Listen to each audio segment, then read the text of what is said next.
Despite new threats from the Trump administration, the U.S. still has no real, practical military option on North Korea, analysts say. After Pyongyang tested a nuclear weapon Sunday, U.S. Defense Secretary James Mattis said the U.S. has many military options on North Korea and threatened Pyongyang with a massive military response if a U.S. territory or U.S. allies are targeted. But any U.S. military action puts millions of civilians in the South Korean capital of Seoul at risk, analysts say, and is therefore very unlikely to happen. We always have military options, but they're very ugly, said Mark Hertling, a retired U.S. Army general and CNN military analyst. For years, the problem with any U.S. military action against North Korea's nuclear program has been the massive conventional artillery Pyongyang keeps in range of Seoul, a metropolitan area of 25 million people. Experts say North Korea could kill tens of thousands of those civilians, if not exponentially more, using that artillery in retaliation for a U.S. strike on the north. Pyongyang's test Sunday of what is thought to be its most powerful nuclear weapon doesn't change that fact, experts say. But some also say the test doesn't mean North Korea is any more of an immediate threat to the U.S. or its allies. Hertling said that means the U.S. doesn't need to do anything drastic to counter the current North Korean threat. Does North Korea threaten the existence of the United States or any of our allies right now? No, they don't, he said.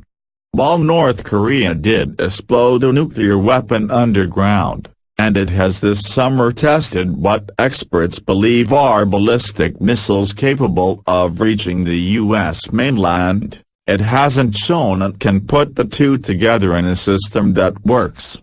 A successful test means they can build a weapon, not that they have any ready for immediate use, said Carl Schuster, a former director of operations at the U.S. Pacific Command's Joint Intelligence Center.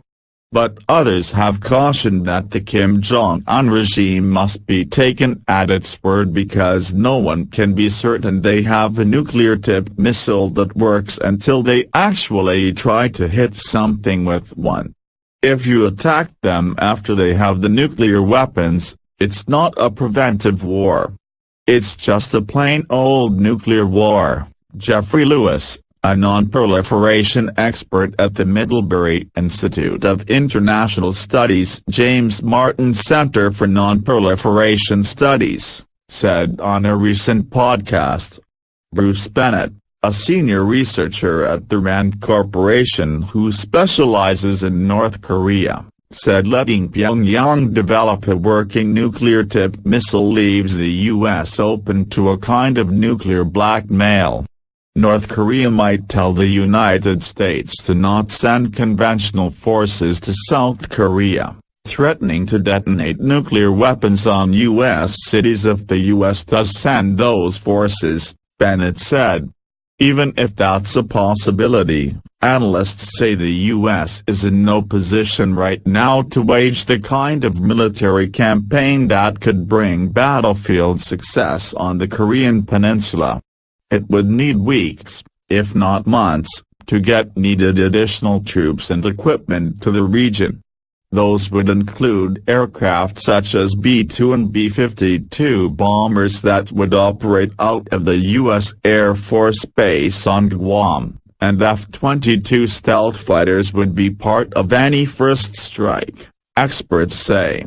Additional warships and submarines equipped with Tomahawk missiles would be needed to suppress North Korean air defenses so the bombers could operate, they say. And then ground troops would be needed in far greater numbers that are now available to take control of sites inside North Korea where nuclear weapons might survive a first strike. No additional forces are present, Schuster said Monday. but the U.S. does have the forces such as the THAAD and Aegis missile defense systems in place to protect South Korea and Japan from a North Korean first strike, Hertling said. And that means there's still time to get diplomacy to work, he said. We're still controlling the clock here. It's within our ability to keep the initiative, he said.